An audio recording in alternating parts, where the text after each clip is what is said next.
My family claimed my disabled son, and I would ruin the mood on their all-expenses-paid resort trip. Then my flawless sister begged for my emergency fund to fix her gambling mess, but she had no clue what I'd already put into motion. Can you imagine seeing a single picture that makes your blood run absolutely cold? A photo of the very person who shattered your entire life, sprawled out in first class, champagne in hand, living her absolute best life while yours was, well, mine was a little different. That's how it started. A WhatsApp notification that was about to unravel everything my family tried so hard to bury. There she was, my sister Simone, grinning from ear to ear, designer clothes practically screaming, "Caribbean, here we come." A blessed ain't-in family vacation. My name is Riley, and I hadn't been on a family vacation in 3 years. Not since the accident. "Mom," Milo's voice, small but steady, called from his bedroom. "Can you help me with my shirt?" I shoved my phone into my pocket, the image of Simone's smug face burning behind my eyelids. I wheeled into his room. My 10-year-old son, my brave, incredible Milo, was wrestling with his school uniform. His wheelchair was perfectly positioned by the bed, just like we practiced. "Got it, buddy," I murmured, helping him navigate the tricky buttons. "Remember occupational therapy at 4 today? Can we get ice cream after?" I kissed his forehead, trying to keep my voice light. "If you promise to do your stretches without complaining." My phone buzzed again. And again. The family group chat was exploding. "Living your best life, sis." "Mom, first class is the only class." Jeremy, her husband, chimed in. "Wait till you see the villa, Dad." I walked over to my laptop, a cold, hard knot forming in my stomach. I clicked open a folder simply labeled Chrono Evidence. Inside were hundreds of files, meticulously organized by date. Videos, voice messages, medical bills, police reports. 2 years of careful documentation. "Mom," Milo called out again, his voice laced with concern. "You're doing that thing where you get quiet." I snapped the laptop shut. "Just thinking about work, honey. Let's get you to school." Our morning routine was clockwork.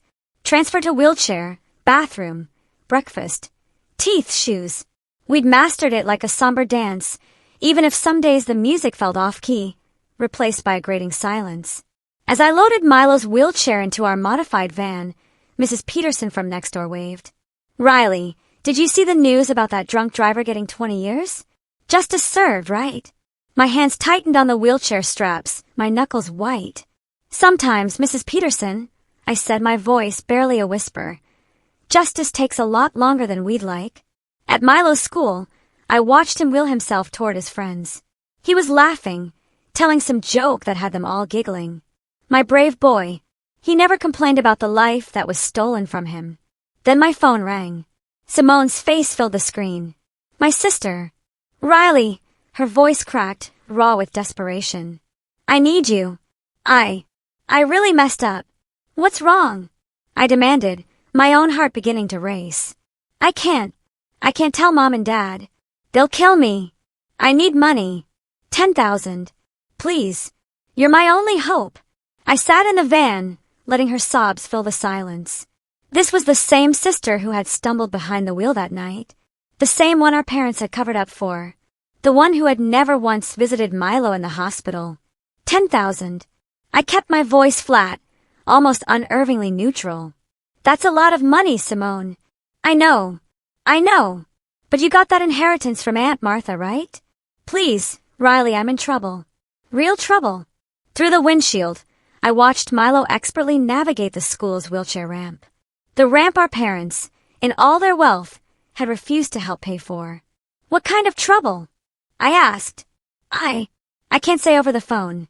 "Can we meet, please? I'm desperate." I opened the Chrono Evidence folder on my phone, adding a voice memo. Simone call. Money request. April 15th. My voice was calm, controlled. "Where are you now?"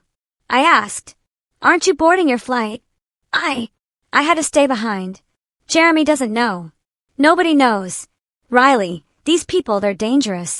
I need the money by tomorrow." My finger hovered over a document titled Casino Debts SF. I'd been building this case piece by piece, waiting for the right moment, waiting for her to crack. "Okay," I said softly, almost too softly. "Let's meet."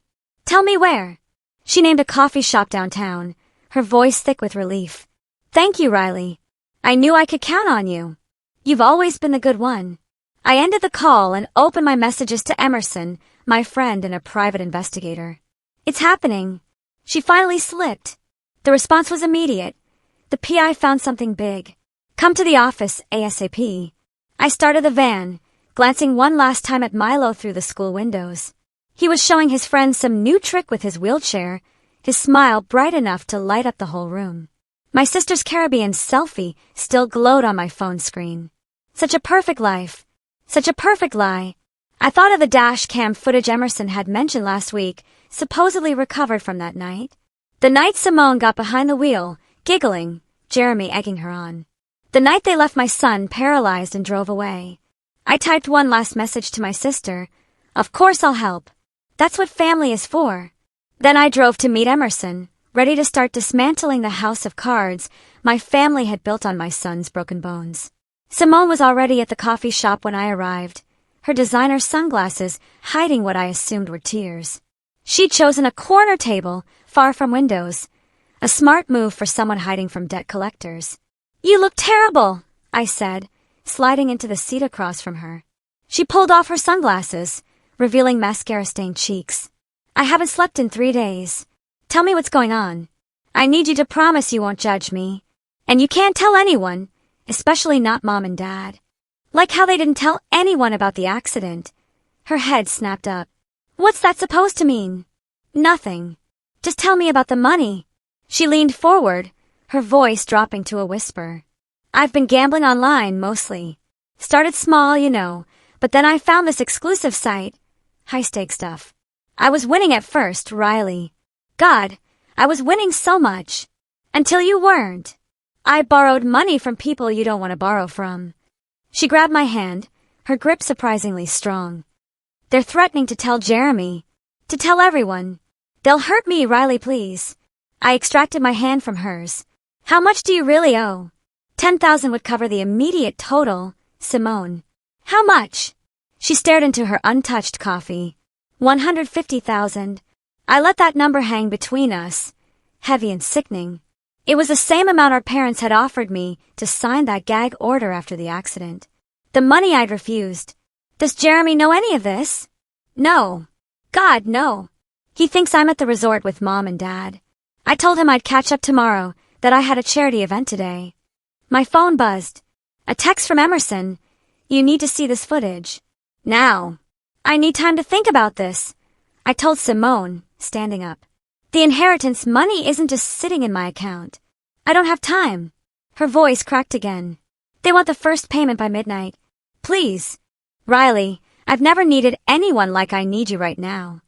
I looked down at her, a bitter smile playing on my lips. That's not true, Simone. You needed me the night you got behind the wheel drunk. You needed me when Milo was in surgery. You needed me every time you chose to look away. Her face went pale. Why are you bringing that up now? Because debts always come due, I said, my voice like ice. One way or another. I left her there, crying into her expensive latte, and drove straight to Emerson's office. She was waiting with Adam, my lawyer. Both looked grim. Watch this, Emerson said, turning her monitor toward me. The grainy dash cam footage showed a familiar street. Simone stumbling out of the restaurant, Jeremy's arm around her waist, both laughing. I can totally drive. Simone's voice was slurred but clear. Show him how it's done, babe, Jeremy said, pushing the keys into her hand. I gripped the desk as the footage continued. The swerving, the sickening impact, then Jeremy's voice, laced with panic. Oh. Drive. Just drive. Adam paused the video. This was recovered from a rideshare driver's dash cam. He was parked across the street that night. Never came forward because your father's firm had connections to his employer. But now he's retired, Emerson added, and feeling guilty. My phone lit up with texts from Simone. Asterisk, please call me back. I'm begging you. They're going to hurt me. Asterisk, what's our next move? I asked Adam, my voice steady despite the tremor in my hands. We file tomorrow, he stated. The gambling debts actually help us. Shows a pattern of reckless behavior. The timing's perfect. I thought of Milo, who would be finishing school soon, who still sometimes asked why Aunt Simone never visited anymore. Do it, I said. File everything. Emerson touched my arm, her gaze serious. Are you sure? Once this starts. My family spent 3 years pretending nothing happened. I cut her off. They holiday in the Caribbean, while I take my son to physical therapy. They deserve everything that's coming. My phone rang. Mom's face appeared on screen. I answered on speaker. Riley, your sister is hysterical. What did you say to her? Nothing she didn't need to hear. She says you threatened her. After everything we've done for you. Everything you've done for me? I laughed, a sharp, humorless sound. Tell me, Mom, how's the resort? Is the view as nice as it looks in Simone selfies? Don't be bitter, Riley. You know we couldn't bring Milo. The resort isn't equipped. I met Emerson's eyes as she handed me the final lawsuit documents. You're right, Mom, I said, my voice dripping with satisfaction. It's time everyone was properly equipped to handle the truth. I hung up and signed my name on the dotted line. I remembered Simone's words from the coffee shop. I've never needed anyone like I need you right now. She was wrong about that, too. She needed me to finally make her pay. I watched the dash cam footage for the 6th time in Adam's office. Each viewing made my hands shake harder. The way Simone laughed before the impact, the sickening screech of tires, Jeremy's voice urging her to flee. The statute of limitations hasn't run out, Adam said, closing his laptop. And with this evidence, plus the gambling debts showing an ongoing pattern of reckless behavior, my phone buzzed. Simone again. Asterisk, they're sending people to my house, please. I'm scared. Asterisk, she's spiraling, Emerson said, reading over my shoulder. How much do you want to bet those gambling debts are way more than she's admitted? Call Uncle Spencer. I told her, an idea forming. He's always been the family gossip. Tell him you're a concerned friend who overheard something at the country club about Simone's gambling. Emerson grinned, already dialing. She put it on speaker. Spencer speaking. Hi. Emerson's voice dripped with professional concern. I'm a member at Rolling Hills, and I overheard something disturbing about your niece, Simone. About some dangerous people she's involved with. What kind of people? His interest was immediate. Oh, I shouldn't say more. I know how respected your family is. I'd hate for anything to damage that reputation. 20 minutes after hanging up, my father called. What's this about your sister gambling? His voice was tight with anger. Why don't you ask her? I kept my tone neutral, almost bored. Oh, wait. She's supposed to be with you in the Caribbean. Don't get smart with me, Riley. If you know something, like how you knew something the night of Milo's accident, that kind of something. Silence crackled over the line. We did what was best for everyone, he finally said, the lies sounding hollow. The settlement, the hush money, I challenged. You mean the money I refused? You're still angry, I understand that. But dragging up the past. The past. I laughed, a raw, painful sound. Dad, I live the past every day. Every time I lift Milo into his wheelchair. Every time he asks why his legs won't work. Every time Simone posts another perfect Instagram photo pretending she's not a drunk driver who destroyed her nephew's life. That's enough, he barked. What do you want? I want justice. Justice. He scoffed. You want revenge. Maybe they're the same thing. Adam gestured at his watch. The court filing deadline was approaching. Dad, I said softly, changing tactics. Remember when I was 7 and you taught me to swim? You said the trick was to not fight the water, to work with it until it carried you where you needed to go. What's your point? I'm not fighting anymore. I'm letting the truth carry us all where we need to go. I hung up as Emerson's computer pinged. An email from Palm's insurance company. Preliminary settlement offer. Personal injury claim. 7 figures. Adam whispered, scanning the document. They're scared. My phone exploded with texts from Simone. Asterisk, they're outside my house. Why aren't you answering? I'll tell everyone you abandoned me. You're just jealous of my life. Asterisk, I forwarded the texts to Adam, who added them to our evidence file. Each desperate message was another nail in her carefully constructed coffin. Mom's calling. I told them, showing the screen. Answer it, Adam advised. Record everything, Riley. Mom's voice was shrill. Your sister says you're threatening her, that you're trying to destroy the family. No, Mom. The family destroyed itself the night they left my son bleeding on the pavement. We paid for his medical bills. We tried to help. You tried to buy my silence. I corrected her, my voice unwavering. There's a difference. What do you want from us? She was crying now, real tears this time. Money. Is that it? Your father will write a check. I want Simone to say it. To admit what she did. To look Milo in the eye and tell him why she drove away. That would kill her career. Her marriage. Everything she's built. Everything she built on my son's broken bones. Silence. The lawsuit files in 30 minutes, I said. Maybe call your perfect daughter and tell her to prepare for some real consequences for once. I ended the call and looked at Adam. Do it. He pressed send on the court filing. Somewhere across town, my sister's phone would be lighting up with legal notifications. My parents would be getting frantic calls from their lawyers. Jeremy would be wondering why his wife never made it to the Caribbean. What now? Emerson asked. My phone buzzed one final time. A text from Simone. Asterisk, you were always jealous. Always the victim. I should have driven back and finished the job. Asterisk, I showed the message to Adam, who added it to our file. Now! I smiled, a cold, hard, satisfying smile. Now we watch it all burn. I might be able to help you, I told Simone over the phone. She'd been calling nonstop since the lawsuit notification, alternating between threats and desperate pleas.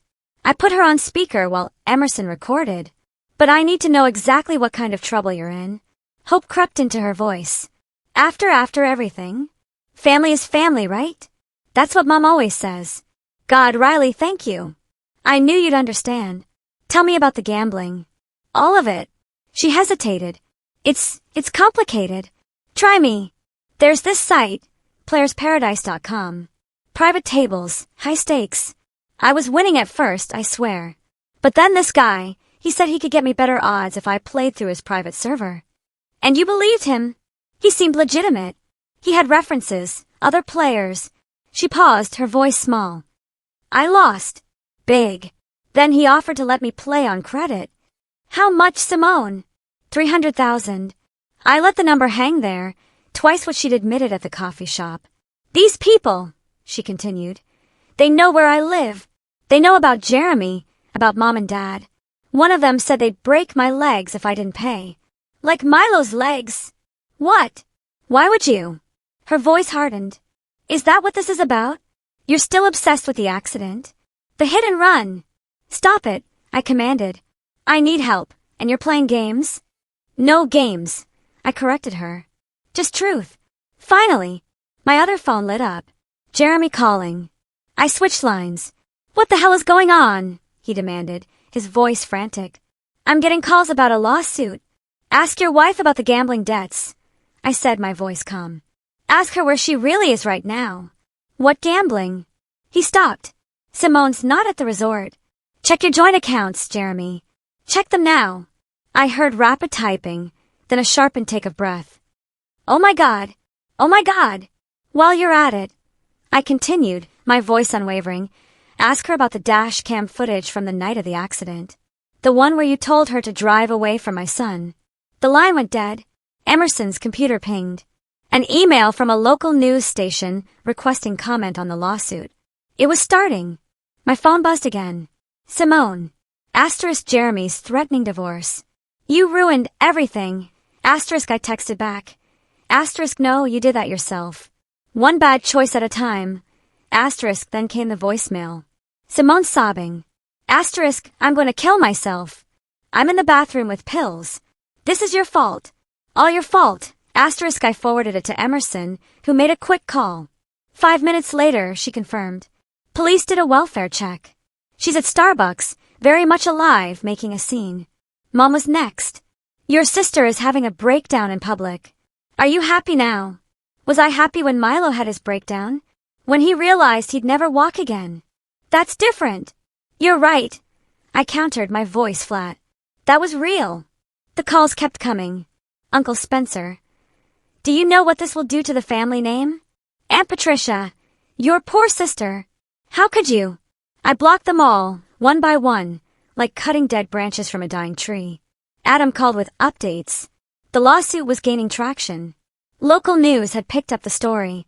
Social media was buzzing. Then came Simone's Instagram post.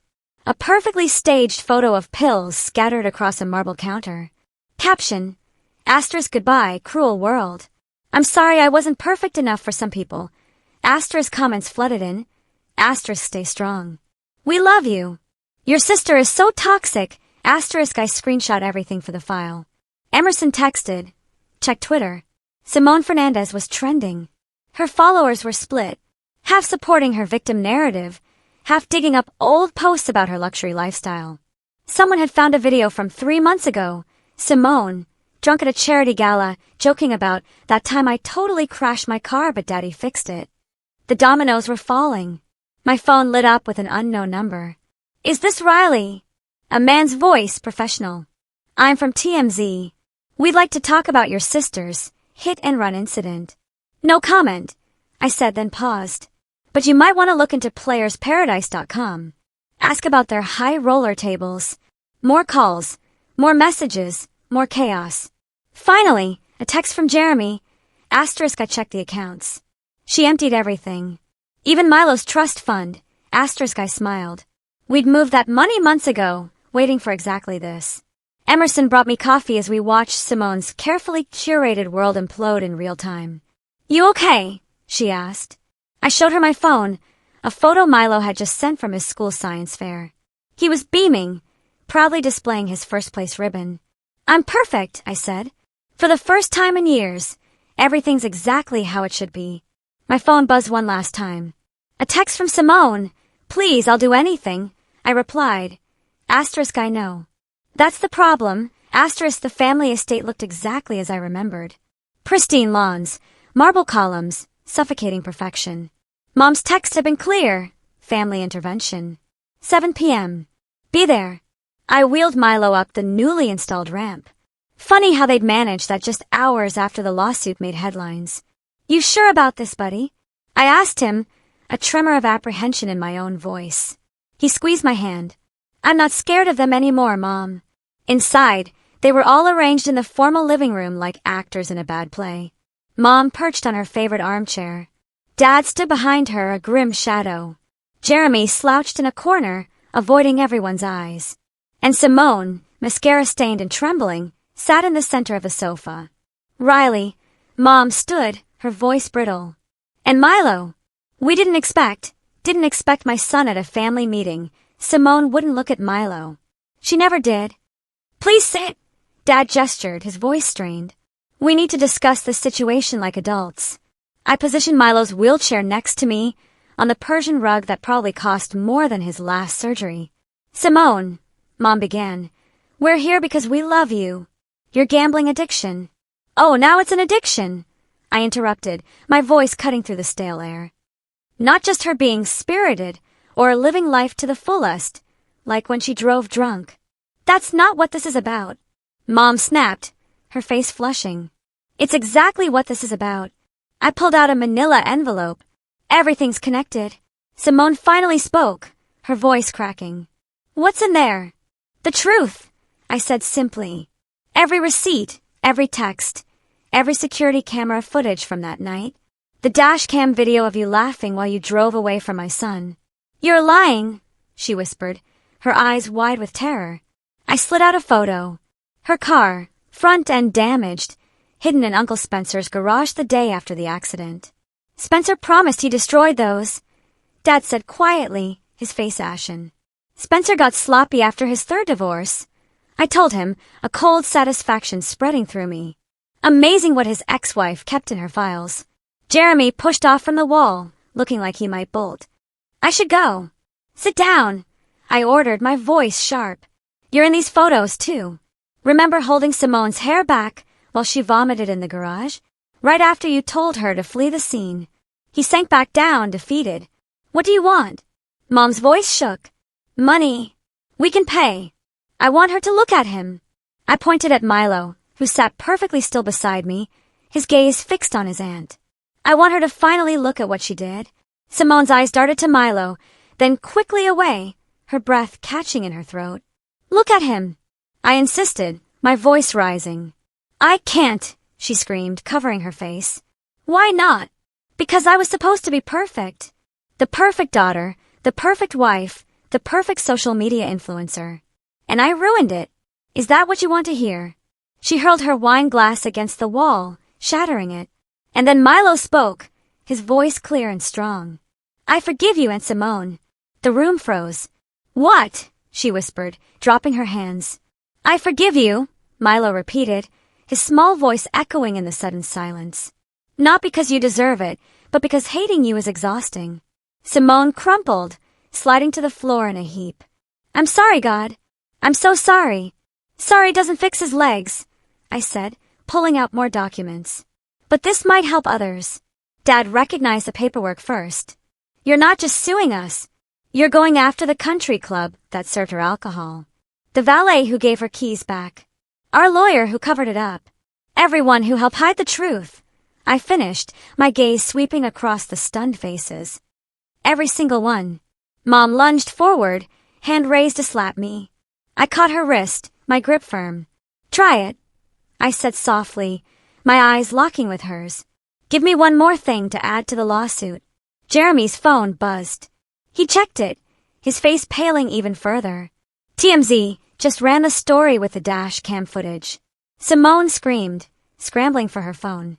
Her Instagram followers were already dropping by the thousands. Your choice, I told them all, my voice calm and deliberate. We can settle this quietly, with a full confession, compensation for Milo's ongoing care, and a substantial donation to drunk driving prevention programs. Or what? Dad demanded, his voice a guttural growl. Or I let the media dig deeper. They're very interested in the family that covered up a hit and run. I hear Netflix is already calling about rights to the story. Mom collapsed into her chair, a broken heap. You're destroying us. No, Milo said, his voice surprisingly strong. You destroyed yourselves. Mom's just turning on the lights. I handed each of them a document. Sign the settlement by midnight, or tomorrow I give my first television interview. I stood, gripping Milo's wheelchair handles. 3 years ago, I begged you to take responsibility. You chose image over truth. Now I choose justice over family. We turned to leave. Behind us, I heard papers rustling, Mom crying, Simone's broken whispers. At the door, Milo looked back. Oh, by the way, Aunt Simone, he said, a small, knowing smile playing on his lips. Those casino guys you're scared of? Mom already reported them to the FBI. You're welcome. We left them there, surrounded by their shattered perfection. Finally facing the truth they tried so hard to bury. My phone buzzed. Adam texting. Asterisk TMZ story hitting 1M views. You ready for tomorrow? Asterisk I looked at Milo, who smiled and nodded. Ready. I typed back. Time to tell our story. The morning after the intervention, my phone wouldn't stop buzzing. Hashtag Justice for Milo was trending. Simone's Instagram followers had dropped by 500,000 overnight. 3 major brands had already dropped her sponsorship deals. Mom, Milo called from the living room. We're on TV.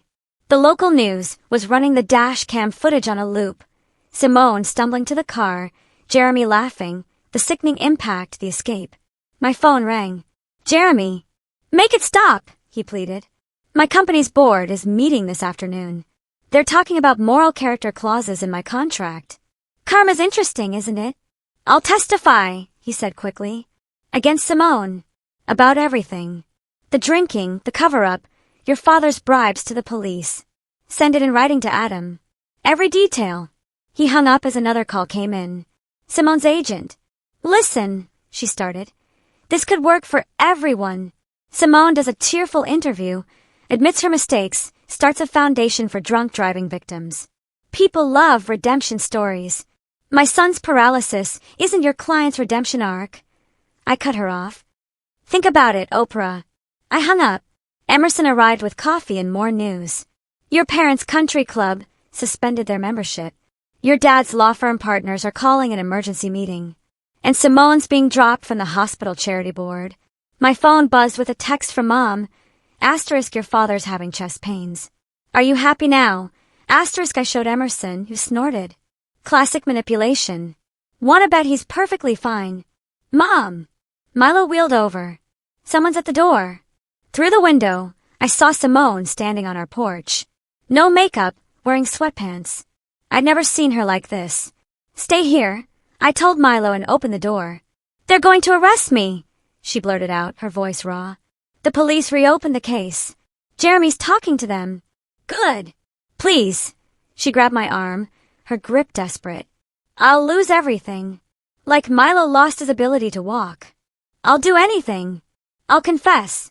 I'll pay whatever you want. You had 3 years to do that. She sank to her knees, trembling. They're saying I could get 5 years. Actual prison. Me. The average sentence for hit and run with serious injury is 8 to 15 years, I reminded her. Dad's legal connections got you a deal last time. Not anymore. Riley, please. We're sisters. We stopped being sisters the moment you drove away. My phone buzzed. Adam calling. I left her crying on the porch. The DA wants to meet, he said. They're considering criminal charges against your father, too. Obstruction of justice. Witness tampering. Good, I affirmed. Riley, he hesitated. Your mother's doing an interview right now. Local news. It's not good. I switched on the TV. There was Mom, perfectly coiffed, tears strategically falling. My daughters were always so close, she was saying, her voice trembling. But Riley, after the accident, she changed, became bitter, obsessed with revenge. We tried to help, offered money, but she wanted to destroy our family. Milo wheeled closer. Grandma's lying again. Yes, she is. Why do they keep lying? Because the truth hurts more than they can handle. My phone exploded with notifications. Mom's interview was backfiring spectacularly. Social media was shredding her, calling out her victim blaming and manipulation. Another text from Jeremy. Asterisk Simone overdosed. She's at Memorial Hospital. Asterisk real or fake this time?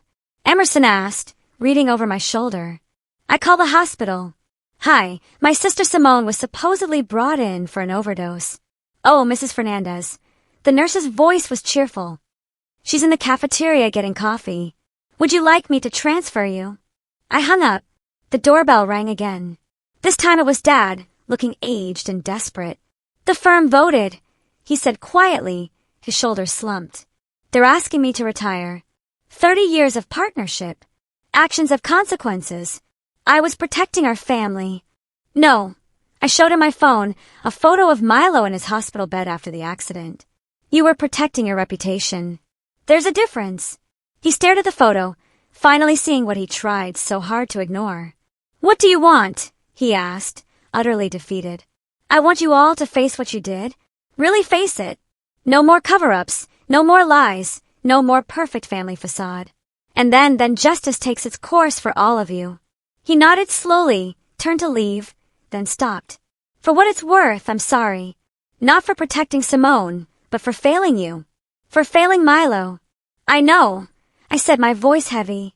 But sorry isn't enough anymore. I closed the door and held Milo close, watching through the window as my father walked away, his shoulders bent under the weight of consequences too long delayed. My phone buzzed one last time. The DA's office. Asterisk press conference tomorrow. Be ready. Asterisk we were ready. We'd been ready for 3 years. The courthouse steps were packed with reporters. Milo gripped my hand as we made our way through the crowd, his wheelchair expertly handled by Emerson. Mrs. Fernandez, any comment on your sister's arrest? Is it true your father's firm covered up the accident? Adam met us at the entrance. Simone's inside. She took the plea deal. How long? I asked, my voice flat. 3 years, with possibility of parole after 18 months. Plus restitution. That's it. She agreed to testify against your father. The DA is more interested in the cover-up conspiracy than the original crime. Inside the courtroom, it was standing room only. Simone sat at the defendant's table, wearing a beige dress that probably cost more than my car. No makeup, no jewelry. Her lawyer had clearly coached her on appearing humble.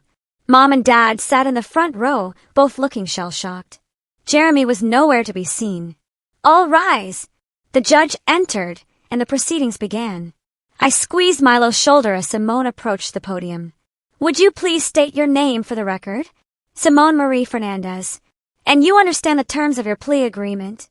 Yes, Your Honor. Please tell the court in your own words what happened on the night of April 12th, 3 years ago.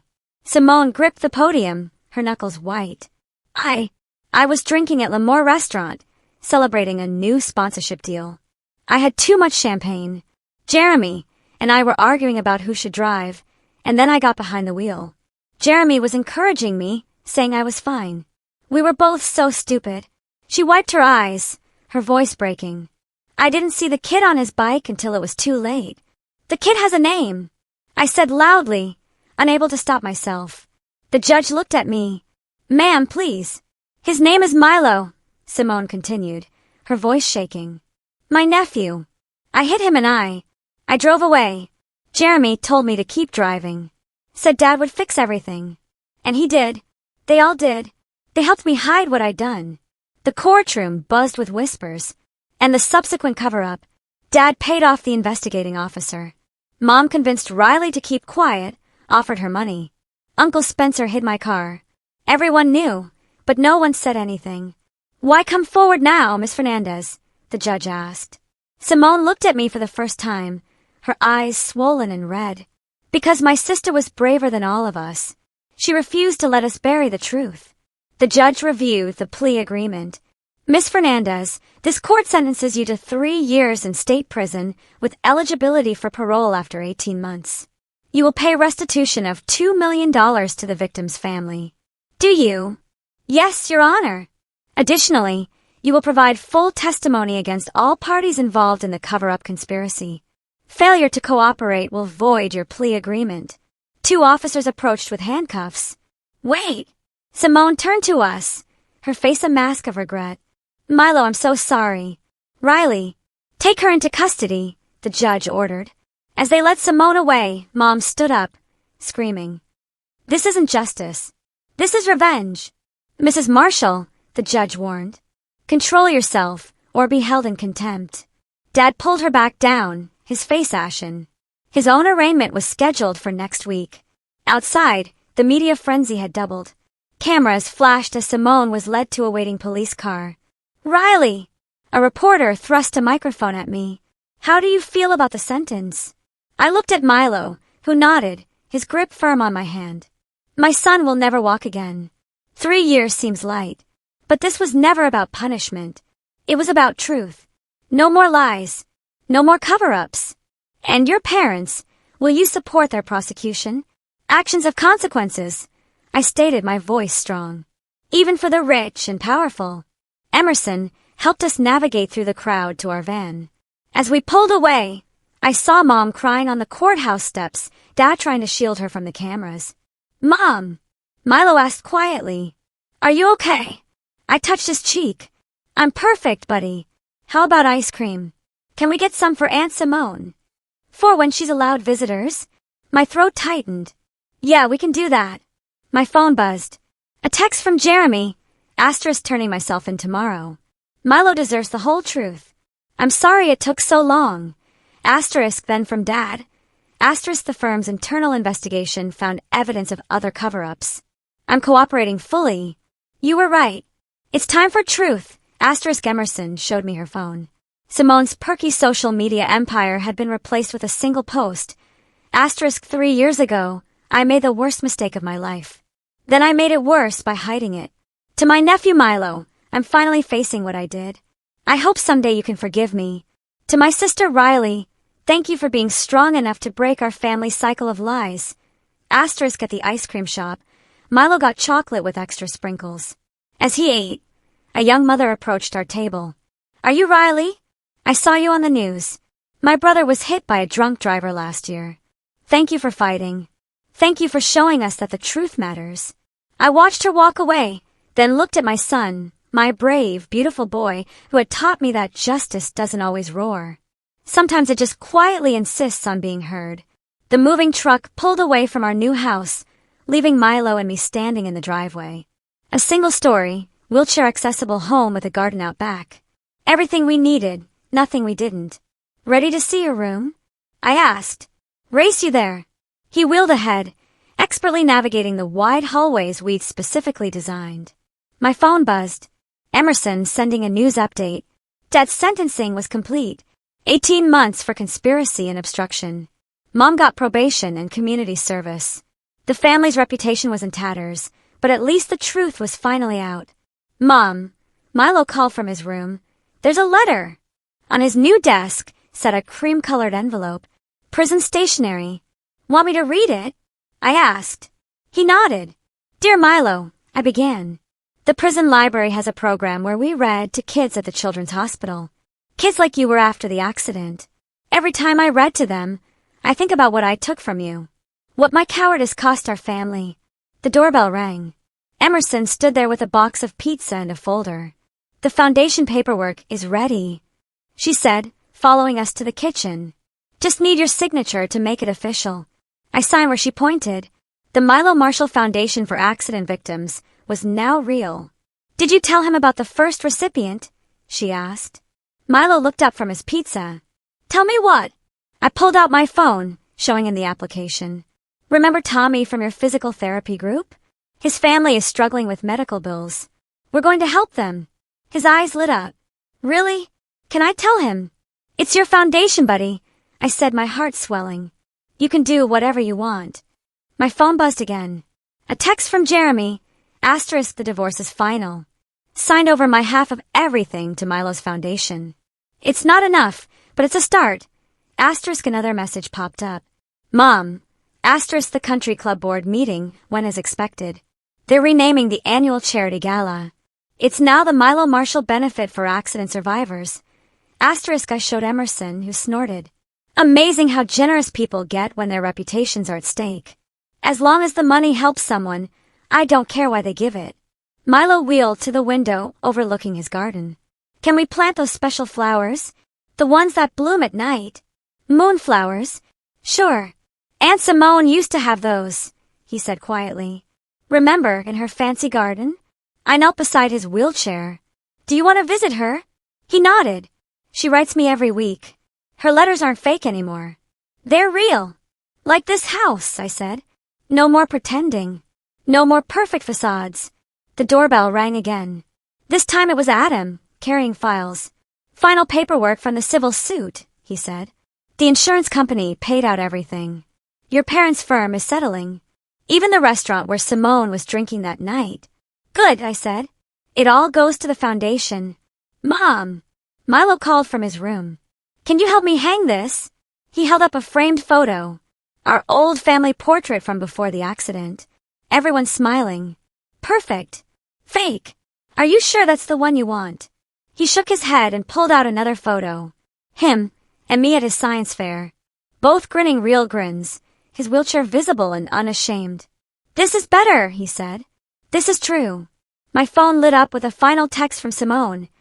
Asterisk, my cellmate's daughter is paralyzed. I'm teaching her mom about resources, support groups. Everything I should have learned from Milo. Thank you for making me face this, for making me better.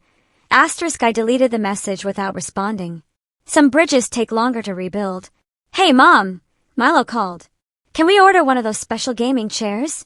The kind that lets me play basketball in virtual reality. Already did. Should be here next week. He beamed. Our new house is perfect. Not perfect, I corrected. Real. There's a difference. Emerson helped us unpack boxes while Adam sorted paperwork. Outside, the moving truck had left tracks in our new driveway. Marks that would fade with time, like all scars do. My phone buzzed one last time. A message from an unknown number. Asterisk, saw your story online. My brother's drunk driving case got buried by rich lawyers. Can you help? Asterisk, I showed it to Adam, who nodded. The foundation's legal aid program starts next month. I typed back. Yes, truth matters. Justice matters. Let's talk. Milo wheeled over with his science homework. Mom, will you help me with my project? It's about action and reaction. How everything we do has consequences. I hugged him close, breathing in the scent of his hair. Yeah, buddy. I know exactly what you mean. We sat together in our real house, with our real lives, finally free from the weight of other people's lies. Not perfect. Not pristine. Just true. And that was everything. So what do you think? Have you ever had a fight for the truth, even when it meant standing against your own family. Or perhaps, like Milo, you found the power to forgive, not for them, but for yourself? Share your thoughts in the comments below. I really want to hear your stories.